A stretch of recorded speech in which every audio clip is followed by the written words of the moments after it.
Você está no canal Eu Estudo a Lição com o pastor Samuel Camilo. Hoje é quarta-feira, dia 5 de outubro de 2022. E o tema que estudaremos na nossa lição da escola sabatina será Consequências do Pecado.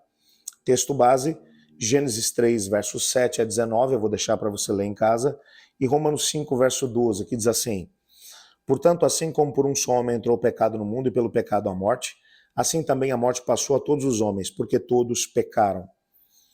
Quando olhamos aqui para esse texto, percebemos algumas realidades que são realmente tremendas quando analisadas à luz da Bíblia. Logo depois que Adão e Eva tomaram a decisão de pecar, algumas coisas que eles esperavam que acontecesse não aconteceram. Eles não entraram numa nova dimensão de conhecimento como eles esperavam, entraram sim numa nova dimensão de conhecimento, mas numa perspectiva que eles não queriam entrar. A ideia de que certamente morrerás começou a acontecer a partir daquele momento. Não como talvez eles imaginaram que poderia acontecer, de um raio cair na cabeça deles ou do coração parar de bater. Não, não somente isso. A partir daquele momento, eles começaram uma contagem regressiva.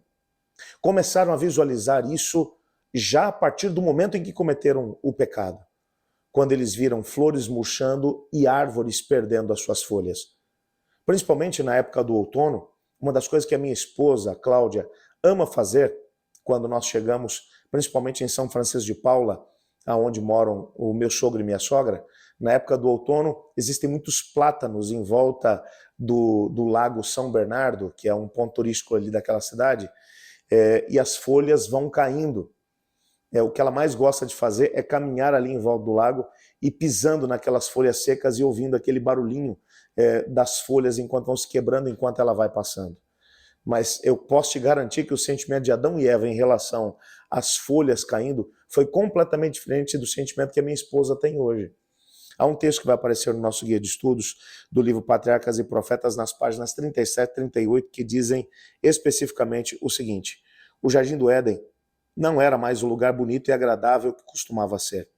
Ao testemunharem no murchar da flor e no cair da folha os primeiros sinais da decadência, Adão e sua companheira choraram mais profundamente do que as pessoas costumam chorar pelos seus mortos. A morte das débeis e delicadas flores era realmente um motivo para a tristeza, mas quando as belas árvores perderam suas folhas, essa cena lembrou-lhes o fato cruel de que a morte é o destino de todo ser vivente.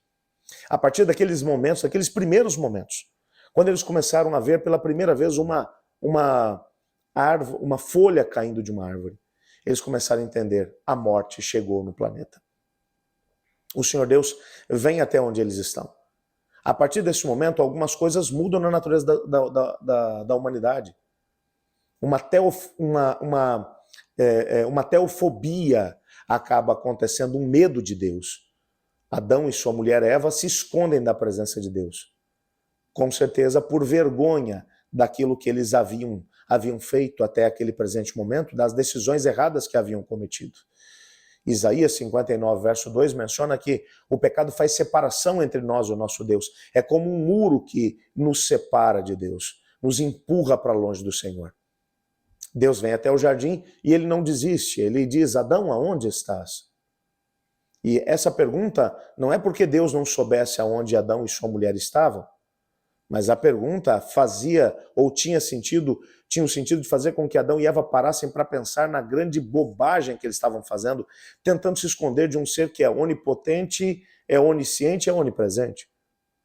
Quando finalmente eles param de se esconder e dizem: estamos aqui, Deus diz: você comeu do fruto que eu te ordenei que não comesse? E agora começa uma outra situação. Veja, a primeira consequência direta do pecado é a separação entre o homem e Deus, entre a humanidade e Deus. A segunda é o que vai acontecer agora, a separação entre o ser humano e o seu próximo. Adão vai dizer para Deus: olha, Deus, eu comi, mas foi por causa dessa mulher que o Senhor me deu. Ela pegou do fruto e trouxe para eu poder comer. O que ele estava dizendo é: se você tivesse criado outra coisa a não ser a mulher, eu não teria pecado. Deus olha para a mulher e vai dizer: olha a acusação que teu marido está fazendo contra você. E ela vai dizer algumas coisas, entre elas, não o obriguei a comer, mas eu comi por causa da serpente que o Senhor criou. Se o Senhor não tivesse criado a serpente, eu não tinha comido.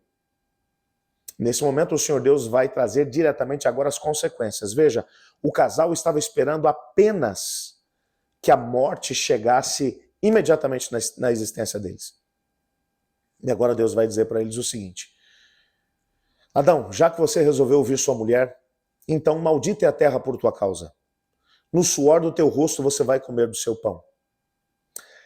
A terra vai produzir espinhos, cardos e abrolhos. Você vai ter que suar muito para poder conseguir tirar dela o seu sustento, até que você volte ao pó, porque do pó você foi formado. Vai olhar para Eva e vai dizer: como você ouviu a serpente, então o teu desejo vai ser para o teu marido, ele vai te dominar. E mais do que isso, em dor você vai dar à luz filhos. E vai olhar para a serpente e vai dizer: bom, e eu estou colocando inimizade entre você e a mulher, entre a sua descendência e o seu descendente. Esse te ferirá a cabeça e tu lhe ferirás o calcanhar. Dizendo agora que da mulher nasceria alguém que esmagaria a cabeça da velha cobra, o diabo e Satanás. Nesse momento, até esse momento, o que a Bíblia vai dizer é que havia o homem, Adão, e a sua mulher. Ela ainda não tinha o nome de Eva. Ela era chamada de mulher porque do homem havia sido tomada. A partir desse momento, quando essa revelação é feita de que da mulher nasceria alguém que venceria a serpente, então Adão vai dar um nome para a mulher e vai dizer: então a partir de hoje teu nome vai ser Eva, e Eva significa vida, porque dela nasceria aquele que traria vida para toda a humanidade. As consequências vieram, claro que sim, mas mesmo quando as consequências vêm, junto com elas, vem a grande misericórdia, o grande amor de Deus no plano da redenção. Ore comigo. Obrigado, Pai, porque em Tua palavra descobrimos que mesmo quando cometemos pecados, quando falhamos para contigo, ainda assim o Senhor tem paciência conosco. E junto com as consequências dos nossos erros vem misericórdia da Tua parte. Ajuda-nos a escolhermos bem, pois é em nome de Jesus que oramos, amém. Eu estudo a lição, e você?